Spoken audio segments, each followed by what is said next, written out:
Good morning. We're going to start a new mini all-age series this morning on the different names of Jesus and what they tell us about him. I don't know if you know what your name means. Maybe this week you could find out.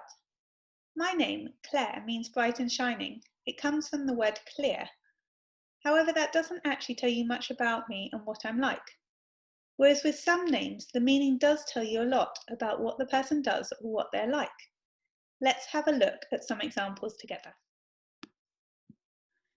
So here's a character. I wondered, do you know what his name is and what he does? I'll give you a few seconds to work it out.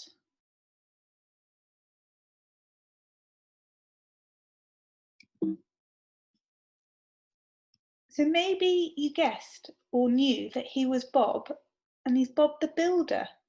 Now at the same time we learn his name, we learn what he does because the clue's in the name. Bob the Builder is his name, and being a builder is what he does. What about this guy? What's his name and what does he do? Just a few seconds to work it out at home again.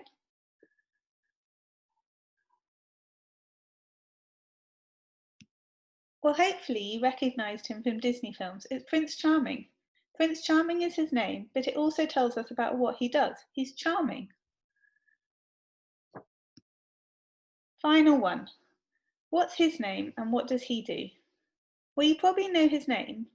And just like Bob the Builder and Prince Charming, the name tells us what he does as well. Let's have a look at the Bible for what his name means.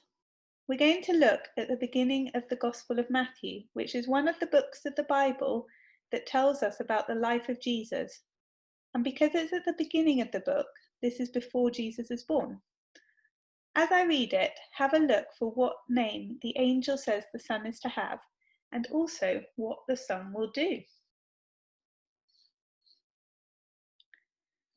The angel of the Lord said to Joseph that Mary will give birth to a son, and you are to give him the name Jesus, because he will save his people from their sins.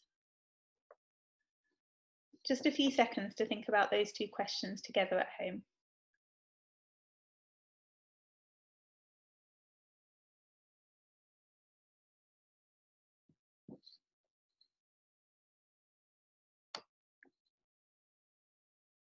Did you spot it?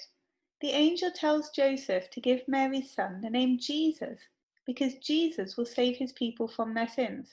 That is what Jesus means. It means saviour. This is at the very heart of what Jesus will do. It's what he's all about. And so whatever else you think about Jesus, at the very centre has to be that he's come to save his people from their sins, which is wonderfully good news for anyone who trusts in Jesus. And why is this such wonderful news? Why is it wonderful news that Jesus saves his people from their sins? That Jesus saves anyone who believes in him from their sins? Well, it's good news because Christians believe that sin is the biggest problem any of us actually have. It's the thing that separates us from being able to know God and how much he loves us. And so if Jesus saves Christians from their sins, he's getting rid of the thing that's blocking us from knowing God and enjoying his love and looking forward to being with him forever. And that's why it's such wonderful news that Jesus' name means that he saves his people from their sins.